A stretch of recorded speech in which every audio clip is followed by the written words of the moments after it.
ሰላም ጤና ይስጥልኝ ውድ የጎጃም ሚዲያ ተከታዮቼ፣ ከትናንት በፊት በሰራሁት አንድ ቪዲዮ እዚህ ጋር ያስቀመጥኩላችሁ ወንድማችን ከ20 ዓመት በፊት ደብረ ማርቆስ ሆስፒታል ተጥሎ መገኘቱንና ዛሬ ላይ የ20 ዓመት ወጣት ሆኖ ፈረንሳይ ሀገር እንዳለ አጫውቶኝ በአሁኑ ሰዓት ቤተሰብ እንደሚፈልግ እናቱን እንደሚፈልግ በሙሉ መረጃውን ልኮልኝ ቪዲዮ ሰርቼ በእናንተ ትብብር ለህብረተሰቡ ተደራሽ ሆኖ ዛሬ አንድ እንግዳ ብቅ ብሎ አዲስ ነገር ይዞ መጥቷል። ከዚሁ ከምስራቅ ጎጃም ከዲጎ ጽዮን አንድ እንግዳ አዲስ ነገር ይዞ መጥቷል።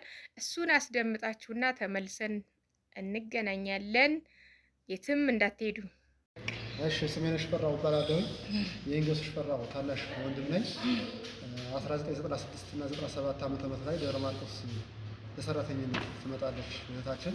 በዚህ በመጣችበት አጋጣሚ እንግዲህ ልጅ ጸንሳ ኑሯል። ሰራተኝነት እንደገባች ከዛ ያው ከመሀል በእርጉዝነቷ መታ ሆስፒታል ላይ እንደወለደች እና ወንድ ልጅ እንደወለደች ስሙንም እሷ እንግዲህ በነገረችን ስመኘው እንዳለችው ነግራ ነበር። የተወሰነ ግን እኛ አላመናት ነበረ ህመሙ ከሚል ሳቢ ከዚያ ጀምራ እስካሁን ድረስ በአእምሮ በሽተኝነት ያው እየተሰቃየች ትገኛለች።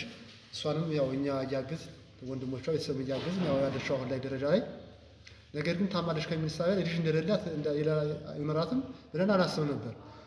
አሁን ላይ ግን እየቆየች ትንሽ እኛም እያሰቡ ስንመጣ ሕክምና ምናምን እየተከታተለች ሻደ ሲላት ወንድ ልጅ እንደወለድኩኝ እዚያ ሆስፒታል ላይ ወልጄ ነበረ፣ ግን ሰዎች በቃ እኔ ማሳደግ ስለማልችል እናሳደግልሽ ብለውኝ ነበረ በማለት ላይ እስካሁን ቆይታለች። ከዚያም መታ ያው ሕክምና እየተከታተለች ብዙም አልተሻላትም።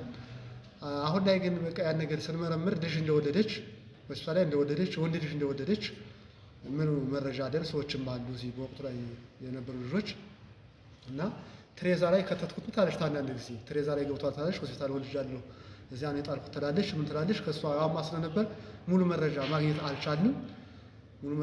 አልቻልንም። ነገር ግን ልጁ እንደተወለደ ሆስፒታል ላይ እንደተወለደ ሰዎች መረጃ አንዳንድ ሰዎች አሉ። ለምሳሌ ታፈራው ትባል አለች እዚህ፣ እሷ ታውቃለች እንደተወለደ። ከዚያ እስካሁን ድረስ እኛ ያው ሙሉ መረጃ ማግኘት አልቻልንም።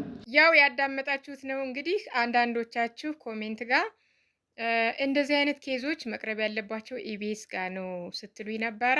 ኢቢኤስ ጋር ማቅረብ ችግሩን ሳይሆን እኔም በተከታታይ ደውዬ ልጁም ካለበት አገር ርቀት አኳያ ስለተቸገረ ተራም ማግኘት ስላልቻለ ኬዙም ደግሞ የኛው አካባቢ የዚሁ የደብረ ማርቆስ ኬዝ መሆኑን ስለተረዳሁኝ የላከልኝ ፎርም ትክክለኛ ደብረ ማርቆስ ሆስፒታል ሞልቶ እንደላከው በወቅቱ የሰው ሀብት ስምሪት ቡድን መሪ የነበሩት አቶ ዋለ አበበ የሚባሉ አሁን በጥሮታ የተገለሉ አባት ሞልተው እንደላኩት ስለተረዳሁኝ እኛ ከተባበር እናንተ ላይክ፣ ሼር፣ ሰብስክራይብ የምታደርጉና ለሌላው ህብረተሰብ ተደራሽ የሚሆን ከሆነና እኛም እንደ ኢቢኤስ መልካም ስራዎችን መስራት እንደምንችል ስለተረዳሁትኝ በእኔ ሚዲያ ተለቋል ማለት ነው።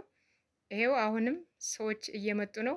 አሁን ያዳመጣችሁትን ኬዝ የሚገፋ ኬዝ አይደለም፣ ወደ ጎን የምንተወው አይደለም። መጨረሻ መለየው ዲኤንኤ አሰራለሁ ብሎ ልጁ ቃል ገብቷል። በጣም የቤተሰብ ጉጉት አለበት፣ እናቱን የማግኘት ጉጉት አለበት።